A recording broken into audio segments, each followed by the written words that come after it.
RD Congo, les massacres, les mensonges et le génocide des Congolais. Les massacres qui se produisent en territoire de Béni, depuis le 2 octobre dernier, sont attribués par le gouvernement congolais et la mission de l'ONU au Congo, MONUSCO, aux rebelles ougandais des AF. Une version officielle qui ne convainc pas. Depuis, la population manifeste en signe de désaveu de la mission onusienne et du pouvoir de Joseph Kabila. Parallèlement aux manifestations, la population a entrepris de se prendre elle-même en charge, une démarche qui a permis d'y voir un peu plus clair dans ces tueries, qui dissimulent à peine l'identité de leurs commanditaires et des mobiles inavouables. Pour rappel, une première série de massacres s'est produite sur l'axe Ouacha-Rajoti du 2 au 9 octobre faisant 23 morts. Elle a été suivie d'un massacre de plus grande ampleur à Ngadi et dans les quartiers périphériques de Béni, les 15 et 16 octobre. Bilan, 32 morts. Le lendemain va se produire la troisième série de massacres à Rajoti au cours de laquelle 24 personnes, dont 9 femmes et 10 enfants, seront achevées à l'arme blanche. Rajoti, Ouacha, Ngadi et Béni sont des secteurs totalement sous contrôle des FARC, l'armée congolaise. Mieux encore, l'attaque du 17 au 18 octobre s'est produite alors que se trouvait dans la ville de Béni le chef de la 3e zone de défense, le général Léon Muchal, et le commandant militaire du Nord Kivu, le général Emmanuel Lombe. Se trouvait également dans la ville de Béni le patron de la MONUSCO, Martin Kobler, et le gouverneur du Nord Kivu, Julien Paluku. Le président Joseph Kabila est arrivé à Béni 10 jours plus tard, le 29 octobre.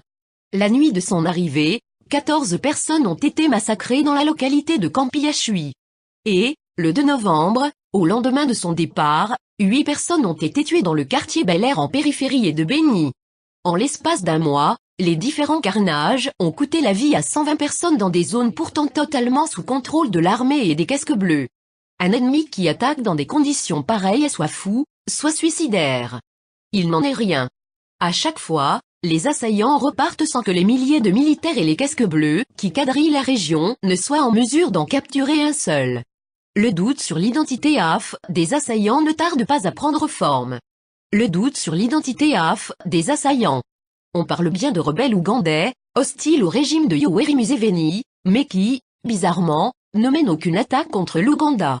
Ils attaquent la population congolaise, un comportement qui suffit à enlever toute forme de crédibilité à l'essentiel des informations véhiculées sur ces assaillants.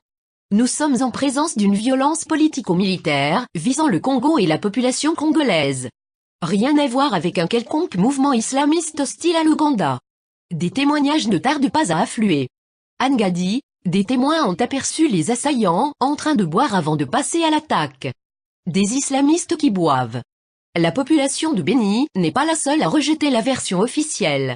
Dans son article du 21 octobre, la journaliste belge Colette Breckman doute que ces atrocités soient réellement l'œuvre des AF, évoquant une de ses sources locales.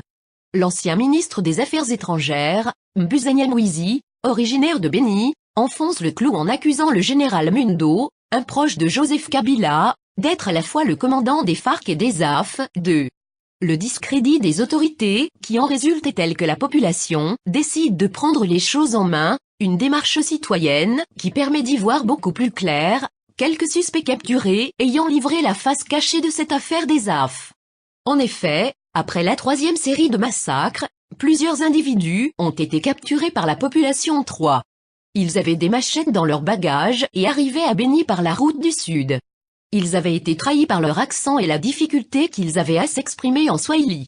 Ils disaient se rendre à Rajoti pour aller cultiver des champs et étaient munis de laissez-passer délivrés par les autorités provinciales de Goma. Un Congolais n'a pas besoin d'un laissez-passer pour circuler sur le territoire national. Et, visiblement, les individus apparaissaient clairement comme n'ayant aucune attache sur le territoire congolais. La face cachée des présumés AF vient d'être mise à nu. Nous sommes en présence de sujets rwandais, ou, pour être plus précis, des combattants rwando-ougandais dans le prolongement des aventures du M23. La main du Rwanda et de l'Ouganda apparaît comme un nez dans la figure, une évidence que nous avions déjà relevée dans un article de décembre 2013-4. Mais tout le monde s'enferme dans l'hypocrisie, en commençant par les autorités congolaises et la MONUSCO. Les raisons du malaise ne se trouvent pas à Béni. Pourquoi ils mentent? Nous sommes en présence de tueries qui n'ont a priori aucune explication rationnelle. Des tueurs apparaissent dans les quartiers et se mettent tout simplement à découper les habitants à la machette, de façon indiscriminée. Les premières images des carnages trahissent néanmoins la main de leurs auteurs. Elles portent la signature des milices rwandaises, dont aucune n'opère dans le territoire de Béni. Les AF, connus dans la région depuis 2 décennies, n'ont pas la réputation de massacrer des femmes et des enfants. Ils enlèvent leurs victimes, les utilisent ou exigent des rançons. Des tueurs rwandais ont donc fait leur apparition à Béni. Pourquoi? On n'y comprend pas grand-chose, jusqu'à ce qu'on se penche sur les difficultés de mise en œuvre de l'accord d'Addis Abeba 5, et surtout des engagements de Nairobi signés le 12 décembre 2013 par le gouvernement congolais et le M23. Depuis des mois, le Congo est mis sous pression pour qu'il s'acquitte des engagements signés à Nairobi avec le M23. Le représentant spécial du secrétaire général de l'ONU au Congo, Martin Kobler, a demandé lundi 27 octobre au gouvernement congolais de réintégrer les ex-combattants du M23.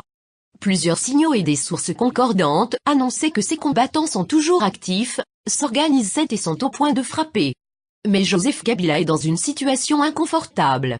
S'il accède à leurs revendications, réintégration dans l'armée, amnistie totale et retour des populations rwandophones 8, il sera confronté à l'hostilité des Congolais au moment où il essaie de grappiller quelques miettes de confiance dans leur cœur, justement après les dégâts que le M23 lui a fait subir dans l'opinion nationale il y a un an.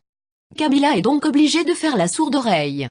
La MONUSCO, de son côté, n'est pas en meilleure situation.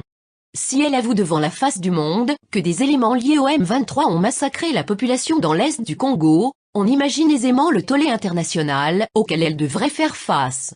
Il y a exactement un an, l'ONU annonçait que le M23 n'existe plus en tant que force militaire. Au-delà du gouvernement congolais et de la MONUSCO, le Rwanda et l'Ouganda ne peuvent pas entendre dire que leurs miliciens neufs ont encore mené des attaques sur le sol congolais. Paul Kagame est dans une situation délicate sur le plan international après la diffusion du documentaire de la BBC, qui remet en cause la version officielle du génocide rwandais et dénonce ses interventions meurtrières au Congo. Toute vague de violence dans l'est du Congo dans laquelle son nom pourrait apparaître lui sera de trop. Finalement, un seul acteur doit porter la responsabilité des attaques dans l'est du Congo, les AF. C'est un ennemi invisible et qui ne parle pas. On peut lui attribuer toutes sortes de crimes, il n'y aura guère de démenti. Les combattants rwando-ougandais ont trouvé une couverture parfaite. Ils peuvent affluer sur le territoire congolais et opérer dans des secteurs sous contrôle d'une armée congolaise gangrenée par des infiltrés et dans laquelle ils comptent de nombreux complices 10, conséquence des brassages, des mixages, des intégrations et des amnisties. Et ils vont se livrer à des massacres spectaculaires qu'ils vont faire attribuer à un ennemi, sur lequel l'opinion internationale doit se focaliser. C'est une stratégie abjecte, dont la RAN en Ouganda et le FPR au Rwanda, les ancêtres du M23, étaient coutumières, selon Pierre Péan 11. On n'accusera pas le Rwanda. Béni est à 300 km des frontières rwandaises. On n'accusera pas non plus l'Ouganda, parce qu'il s'agit des rebelles ougandais hostiles au régime de Yoweri Museveni, mais qui n'attaquent jamais l'Ouganda. Un mensonge assez épais, mais ça passe. Parce qu'un mensonge répété 1000 fois, devient une vérité. Que les Congolais se réveillent. La supercherie devrait durer jusqu'à ce que l'essentiel des effectifs du M23 se retrouvent sur le sol congolais, prêts à relancer la même guerre que le Rwanda, l'Ouganda et leurs alliés font subir au Congo depuis 1996 et dont les enjeux restent les mêmes. Sauf si les Congolais se réveillent et emboîtent le pas à la population de Béni, qui refuse de se faire massacrer par des faux AF.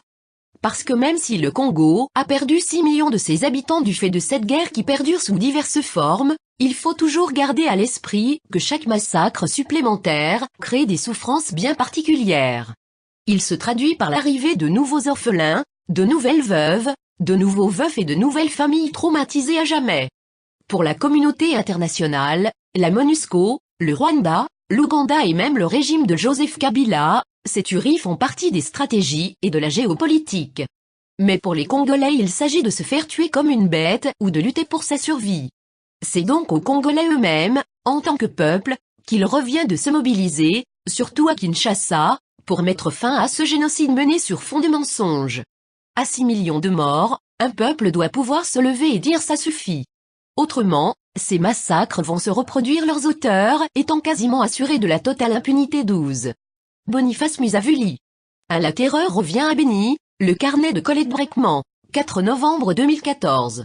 De Afnalu, un ancien ministre congolais met en cause un haut gradé, RFI.fr, 25 octobre 2014. Trois individus ont notamment été arrêtés sur le parking nord de Beni. 2 ont été remis à la police. Le 3e a tenté de fuir en arrachant son arme à un policier. Il a été rattrapé, lynché et brûlé en plein quartier Matanger. Pour l'anecdote, l'incident s'est produit alors que le président Kabila se trouvait dans la ville. Sa statue sera déboulonnée dès le lendemain. 4 Bemusavuli, RD Congo, le M23 version Kampala. Agoravox.fr, 28 décembre 2013. 5 L'accord cadre pour la paix, la sécurité et la coopération, signé le 24 février 2013 à Addis Abeba. 6 Communiqué final conjoint, /5 sur les pourparlers de Kampala, Nairobi, 12 décembre 2013, confère-site de l'ambassade de la RDC à Paris, plus petit que http://embarqueparis.com/communique20final.pdf plus grand que. 7 Jean-Jacques Wondo, pourquoi les FARC n'ont pas vraiment vaincu le M23 Desk-wondo.org, 9 octobre 2014. 8 Les revendications du M23 sont, en réalité, impossibles à satisfaire. Il parle du retour de 400 000 familles au Congo, d'une amnistie totale et d'une intégration dans l'armée et les institutions congolaises de ses membres, des sujets étrangers pour leur grande majorité. Aucune autorité congolaise ne peut s'engager sur de telles exigences, sauf si le Congo subit une défaite militaire et se retrouve devant le fait accompli, notamment si le M23 parvient à s'implanter dans un territoire sur le sol congolais. 9 Le M23 n'est pas un mouvement congolais. C'est une organisation formée de combattants rwandais et ougandais avec à sa tête le général rwandais James Kabarebe, selon le rapport S/2012/843 du groupe d'experts sur la République démocratique du Congo du 15 novembre 2012, p. 109. 10 Les révélations du colonel Mankosi sur l'infiltration des FARC, desk-wondo.org, 15 mai 2014.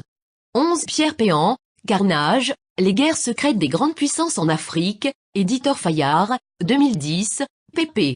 230-231. Durant la Deuxième Guerre du Congo, la FIDE, Fédération internationale des ligues des droits de l'homme, a relevé dans un rapport que des officiers du RCD, l'ancêtre du M23, faisaient commettre des massacres des populations, qu'ils attribuaient ensuite au FDLR. Il ne s'agit pas ici de nier les crimes des FDLR et des AF qui sont bien réels. Il s'agit de relever qu'une partie des faits, qui leur ont été attribués, ont pu être orchestrés par leurs adversaires pour les diaboliser. Et c'est de bonne guerre. 12 Depuis que le projet de création d'un tribunal pénal international pour le Congo a été abandonné, malgré le rapport du projet Mapping, octobre 2010, les auteurs des massacres contre la population congolaise sont quasiment assurés de la totale impunité. Lorsqu'ils ne bénéficient pas des lois d'amnistie, ils sont rarement arrêtés. Et même lorsqu'ils sont arrêtés, ils parviennent toujours à s'évader des prisons. Ils partent s'installer au Rwanda et en Ouganda. Les gouvernements rwandais et ougandais refusent d'extrader leurs ressortissants qui ont commis des crimes au Congo.